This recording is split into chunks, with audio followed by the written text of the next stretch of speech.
Bismillahirrahmanirrahim. Assalamu alaikum student.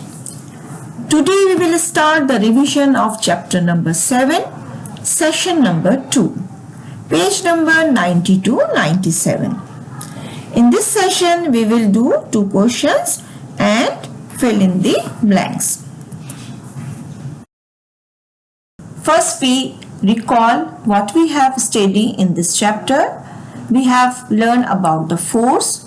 What is force? Force is a push or pull. There are 4 types of forces like a tension, the compressed force or the bending force.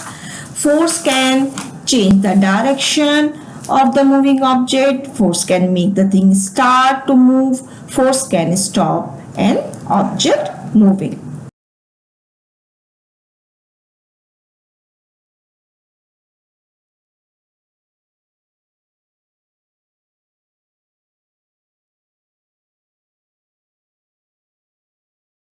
Then we learn about why do things float.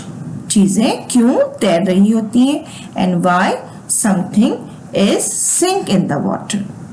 Archimedes noticed that the amount of upward push or up thrust was equal to the weight of the water that had been displaced by the object.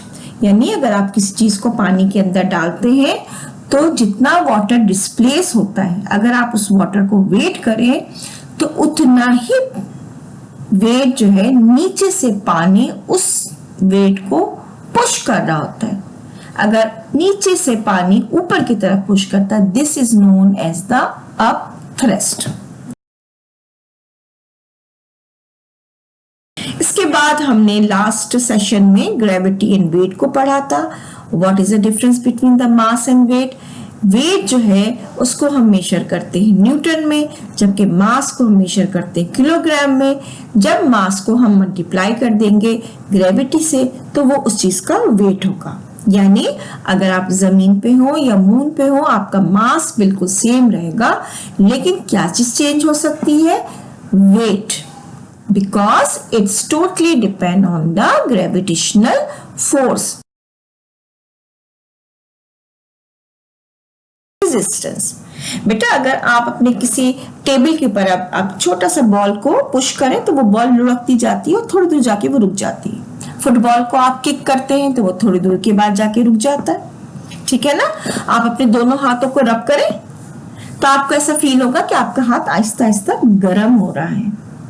ठीक है? तो what is this? क्यों ball रुक रही है? क्यों आपके हाथ गर्म हो रहे हैं? आप जब जमीन पे चलते हैं तो आप गिर क्यों नहीं जाते? It is because of the friction. दो बॉडी के दरमियान रुकावट, उर्दू में हम कहते हैं रुकावट होती है, मुजाहिमत होती है, that is known as the friction. Even अगर बहुत ज्यादा पॉलिश सरफेस भी हो तो आप उसको जब माइक्रोस्कोप में देखेंगे तो आपको वहां पे रफ सरफेस नजर आएगा, और ये जो है ये किसी भी चीज को रोक रहे होते हैं, आगे बढ़ने से रोक देते हैं कि वो चीज आगे ना जाए. फॉर एग्जाम्पल जब आप अपनी बाईसाइकिल को चलाते हैं, इसमें पेडलिंग करते हैं, जितना आप फोर्स ज्यादा लगाते हैं आपकी साइकिल उतनी ज्यादा तेज चलती है. आप अगर पेडलिंग करना छोड़ दें तो क्या होता है? साइकिल थोड़ी दूर जाके रुक जाती है. क्यों रुक जाती है? Because of the friction of tyre and earth. जमीन की जो फ्रिक्शन है, टायर की जो फ्रिक्शन है, वो एक दूसरे को रोक रही होती है. ठीक है? तो इसके अलावा अगर आप एक और चीज नोट करें, एयर रेजिस्टेंस. एरोप्लेन है, बर्ड्स हैं, जब ये फ्लाई कर रहे होते हैं तो इनको कोई चीज रोक रही होती है. वो क्या चीज होती है? That is a air. Air जो है उनको पीछे की तरफ पुश करती है, रोकने की कोशिश करती है. जबकि फॉर एग्जाम्पल एरोप्लेन है या बर्ड्स हैं फ्लाई कर रहे हैं तो वो चाहते हैं आगे निकल जाए. ठीक है? Page number open 95. We know that if we stop pedaling a bicycle, it will slow down and stop. It is as if we need to keep pushing with the force just to keep a steady speed. However, this force is needed to balance other forces which act against motion. These forces are called friction and air resistance. Underline करें इसको. Number 1, friction. Friction always act when we try to slide one thing over another. This is because all surfaces, even polished one, are rough when seen under a microscope. If we try to push one surface over another, the rough pieces catch on each other. This causes a force to act against our push. यानी अगर आप cycle चला रहे होते हैं या football को kick करते हैं तो दो सरफेस, बॉल और अर्थ, या आपकी साइकिल की टायर और जमीन जो है वो एक दूसरे को रोकने की कोशिश करती है.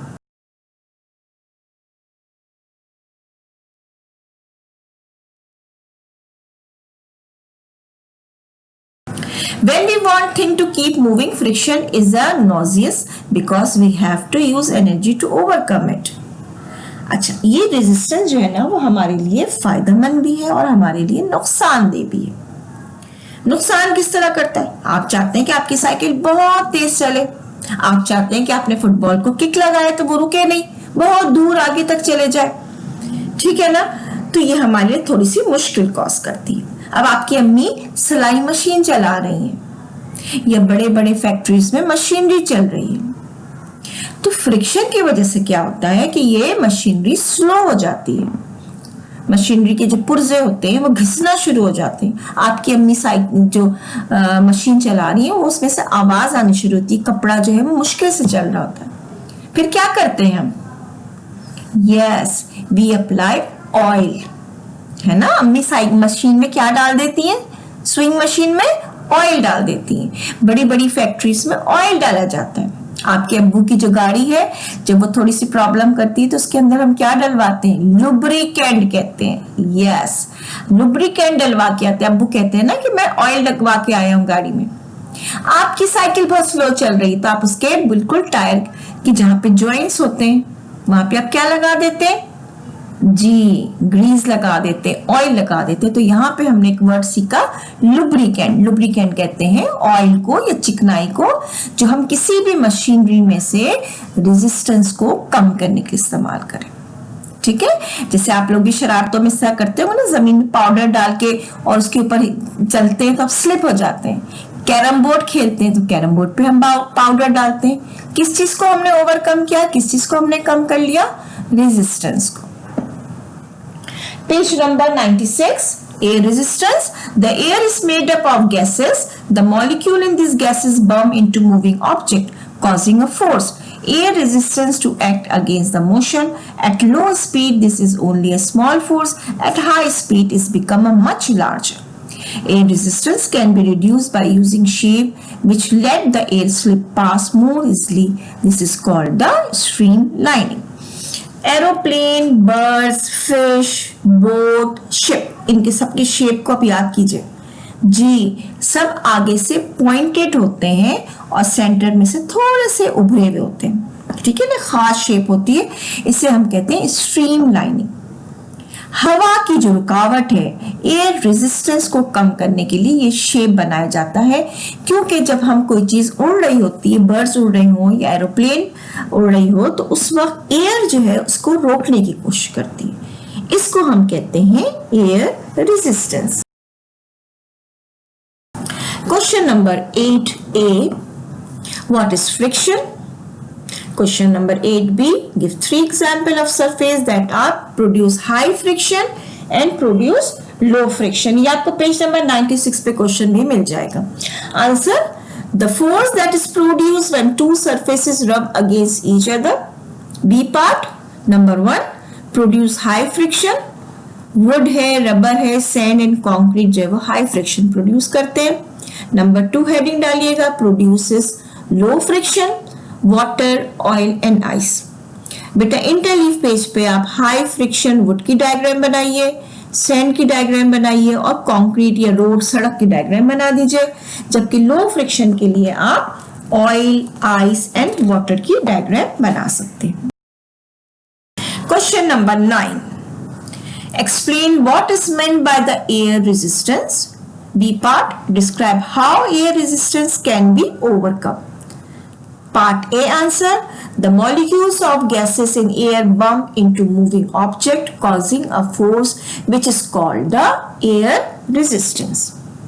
B part, Air resistance can be overcome by using shape which let the air slip past more easily. This is called streamlining. Interleaf page पे आप एक फिश की डायग्राम, एक बर्ड की डायग्राम, किसी रेसिंग कार की डायग्राम बना सकते हैं जिसमें स्ट्रीम लाइनिंग को शो किया गया है, यानी उनकी बॉडी जो है खास तरीके की बनी हुई होती है, सामने से पॉइंटेड होती है ताकि ये एयर को कट कर सके।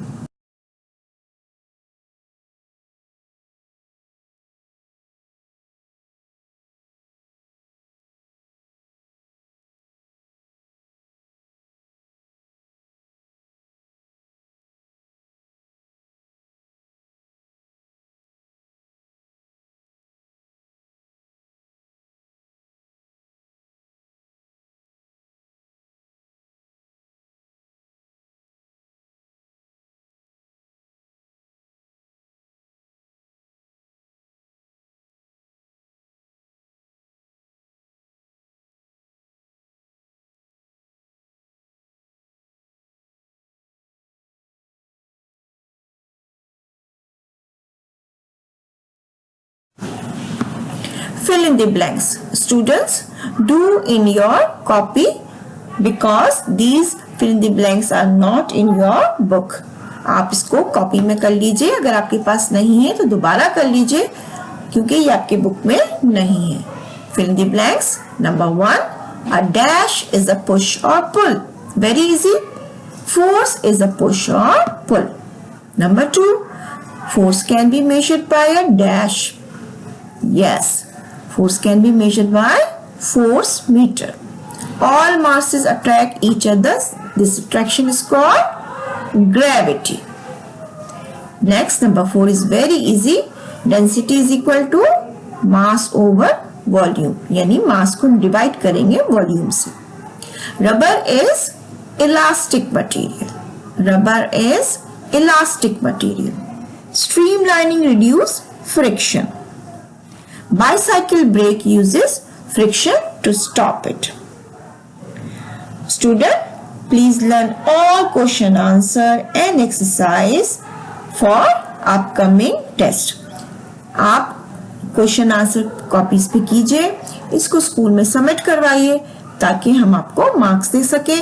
आपको ये बात बार बार बताई जा रही है कि आपकी कॉपी का काम जो है वो हम उसमें मार्किंग करेंगे और फाइनल एग्जाम में ये मार्क्स जो है वो उनको प्लस कर देंगे। इसके अलावा आपको इंशाल्लाह अगर कोई प्रेजेंटेशन दी गई है, प्रेजेंटेशन जरूर बनाइएगा, उस प्रेजेंटेशन के भी मार्क्स होंगे। आपको विंटर वेकेशन में सारा होमवर्क मिल जाएगा। आप प्लीज अगर स्कूल खुल रहे हैं या नहीं खुल रहे हैं, प्लीज अपनी पढ़ाई को जारी रखिए, पढ़ते रहिए। Take care. अल्लाह हाफिज।